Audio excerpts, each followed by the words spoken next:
tunawashukuru sana kwa kuweza kuungana. Hiyo ni ishara ya uzinduzi katika mkoa wa Mwanza. Kwa hiyo kaingia pale 2012 ndio Tafiti amekuwa akifundisha katika taasisi yetu hii ya chuo cha mipango kwa kozi mbalimbali. Na moja ya kozi alikuwa akielekeza wanafunzi wetu wengi waliopita katika namna nzuri ya kufanya tafiti.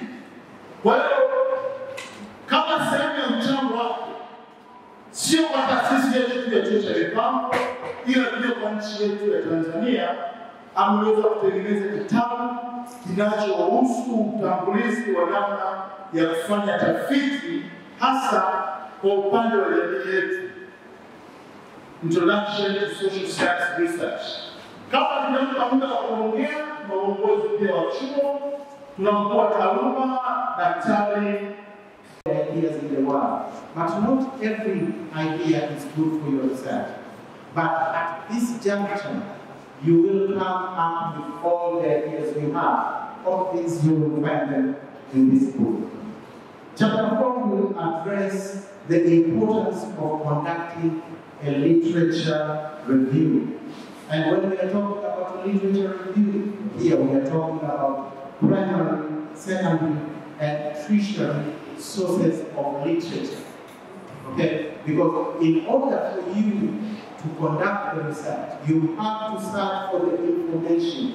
Yeah? There are other writers out there who have written quite a lot. And you have to read what they have written. Even myself, when I was writing this book, I had to consult some writers who have written quite a lot of information regarding of what I was doing. So if you look at the book inside, you will see that I've cited some of the individuals who have written about the things which I was writing. But also, this is will give you the opportunity to reference your work. Because there is no work which will be written without reference. So you have to make sure that you look at all the literature review in order to get the reference, to reference your work. Chapter 5 here is the heart of the book. And animals say that, I don't know about the others, the heart of the research is the methods and data collection which you do, the methodology which you are doing. That is the heart of the research.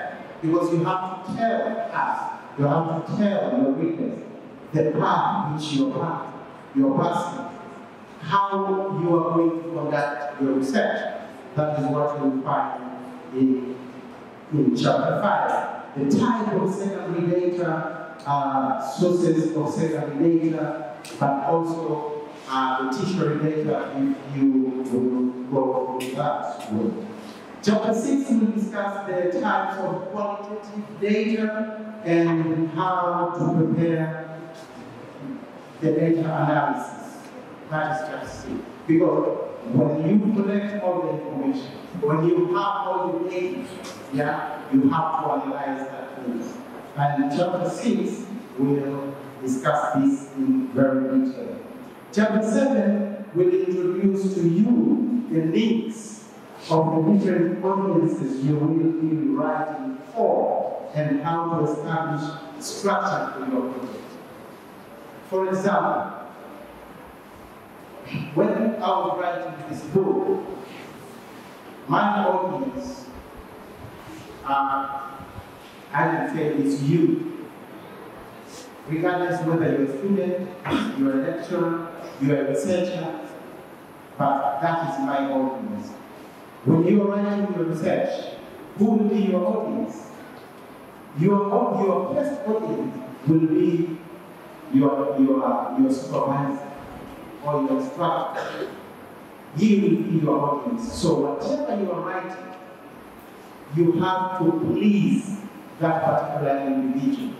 But I don't mean that you have to do everything which they say. Sometimes we tend to tell, when I want my students to do a research, sometimes I want them to do what I feel that they should do. But that is wrong. We have institute guidelines. They tell you that you do your research. You go out there, you come up with your topic. When you come up with your topic, what we do is to make sure that the topic is the right one. You are going to contribute a new knowledge to the society. So this chapter will tell you that. And actually, this is the last chapter of my book. So, when you get your book, please read. And then translate to another person for them to read. You don't know who this book will help, and you don't know how much this book will help you. Once again, I would like to say thank you very much for listening to me. Thank you very much for coming. And I pray that when you get your copy, you will Basi nichukue nafasi hii kama nilivyosema ambasa MC wetu leo, tusema neno moja au mawili. Moja ni kuwakaribisha sana familia ya Dr. kufika hapa kwetu. Kwa upendeleo maalum waliotupatia watakuwa kuja kuzindua kitabu chao katika taasisi yetu. Tunashukuru, lakini tunasema karibuni sana. Na la pili ni kuwapongeza daktari hasa kwa juhudi alizofanya na hatimaye kutoa kitabu hiki ambacho bila shaka kitakuwa na manufaa kwa wengi wetu, hasa sisi wanafunzi wa chuo cha mipango na maendeleo vijijini ambao tuna hamu ya kusoma na kukitumia kwa sababu kimeandikwa na mwalimu wetu. Kwa hivyo tunatazamia kwamba itatupa nguvu na uwezo wa sisi nasi kufanya kazi zetu kwa ufanisi zaidi, na hasa kazi zinazohusiana na utafiti. Kwa hiyo daktari, kuongea sana. Jambo la tatu ni tunapozindua tukio hili la kuzindua kitabu ni tukio zuri sana na ni muhimu kweli kweli. Kuzindua kitabu maana yake ni kwa sababu tunaamini kitabu hiki kina manufaa, lakini ni kwa sababu tunaamini pia kuna watu watasoma hiki kitabu. Kwa hiyo hapa nataka nieleze jambo muhimu kweli linalokumbushwa kwa tukio hili. Nalo ni jambo la kupenda kusoma.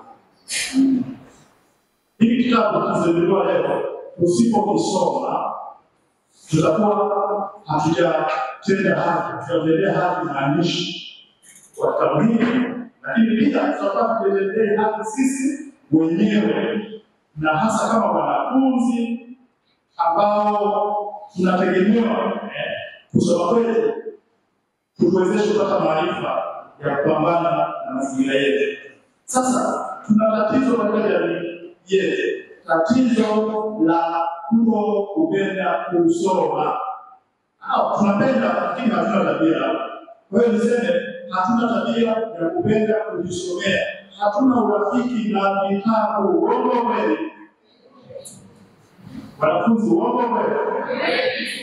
Hata mimi hapa na wenzangu tunajua tuna rekodi kule za watu wanaotoka library kuja kusoma. Sisi tunanunua vitabu kila mara, lakini tu sio kununua, tunalipia pia kwenye vitabu vya kimtandao.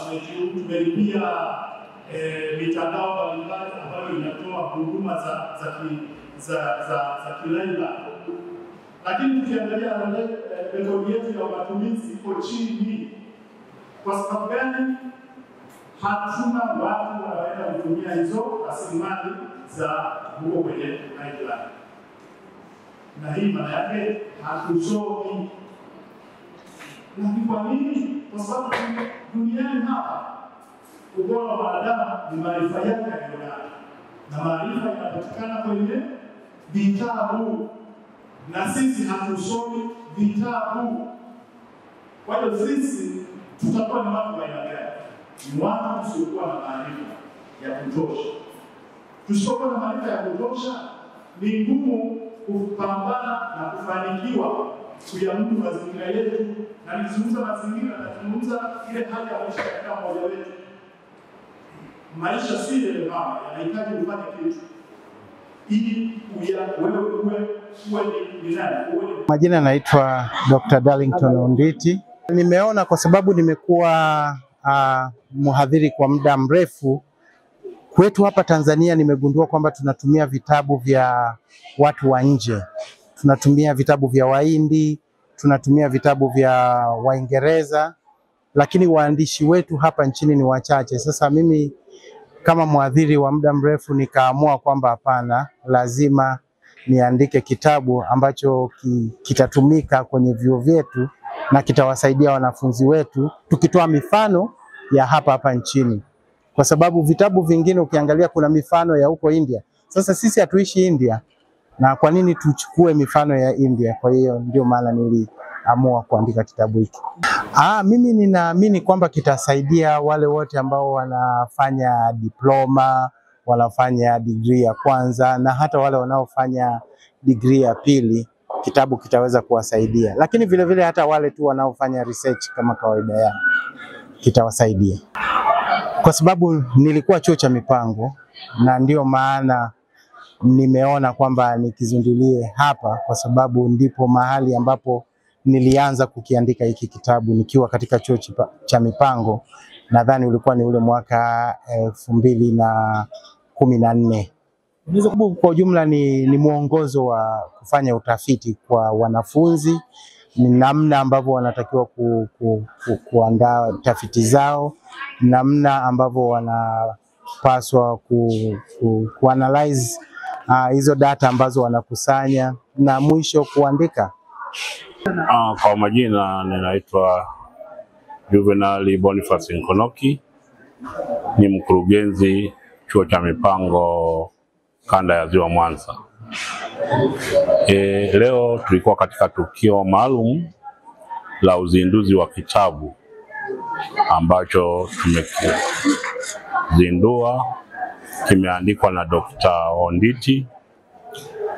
Kitabu hiki ni muhimu sana kwetu. Kwanza kinahusu utafiti. Tunapoongea utafiti, wanafunzi wetu wote, hasa wale wa degree na wale wa masters, wanatakiwa kufanya utafiti kule mwishoni. Kwa hiyo wanapofanya utafiti, kitabu hiki kitakuwa ni muhimu sana kwao, kwa sababu kitawasaidia sana katika kufanya tafiti zao na kutoa tafiti ambazo ni nzuri. Lakini pia kitabu hiki kimeandaliwa katika mazingira halisi ya Tanzania, maana tumezoea kutumia vitabu vya research methodology ambavyo vimeandaliwa nje, vina mifano ya nje. Kwa mfano vingi vinatoka India na Ulaya, lakini kitabu hiki kimeandaliwa katika mazingira halisi ya Tanzania na mifano halisi ya Tanzania. Kwa hiyo kitakuwa ni kitabu kizuri sana kwa wanafunzi wetu, na sio wanafunzi tu, hata wafanyakazi wetu, lakini hata kwa jamii kwa ujumla. Mtu yeyote anayetaka kufanya utafiti kitamsaidia sana kitabu hiki. Na Dr. Onditi ni mwenzetu, maana alikuwa anafundisha hapa kwa miaka mingi, na alianza kuandaa uandishi huu kwa kitabu hiki wakati anafundisha katika chuo chetu cha mipango Mwanza.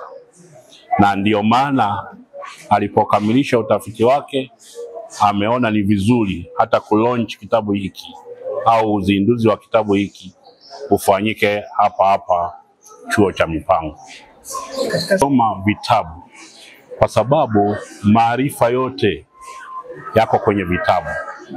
Usiposoma kitabu huwezi ukawa na maarifa Ndio maana nikasema kwamba wanafunzi wengi siku hizi wanajifanya kutumia simu, kutumia mitandao, lakini ni waeleze wazi kwamba bila kusoma vitabu vingi huwezi ukawa na maarifa ya kutosha.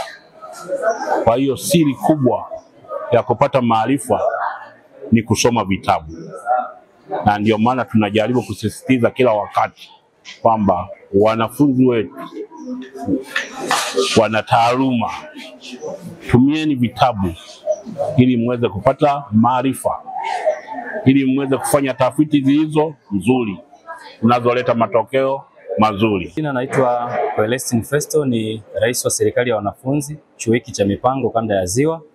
Kwanza tunamshukuru Mwenyezi Mungu kwa fursa hii ambayo tumeipata ya uzinduzi wa kitabu ambacho kimeweza kuzinduliwa katika chuo chetu. Kitabu hiki kwetu sisi wanafunzi tumekipokea kwanza kwa uzuri, na tumependa kwa sababu kinaenda kuwa ni mwongozo wa kwetu sisi, hasa wale wanafunzi wa mwaka wa 3 lakini na masters ambao wanaandaa zaidi research. Kwa hiyo kitabu hiki kinaenda kuwa ni mwongozo zaidi katika kuandaa research ambazo hasa tunazifanya kwetu sisi, kwa sababu pia kimeandaliwa katika mazingira ya kwetu hapa chuoni. Kwa hiyo themes na content zote ambazo zilizoko humo kwenye hicho kitabu, maana yake ni kitabu ambacho kinaenda kutupa mwongozo mzuri sisi kuandaa research nzuri.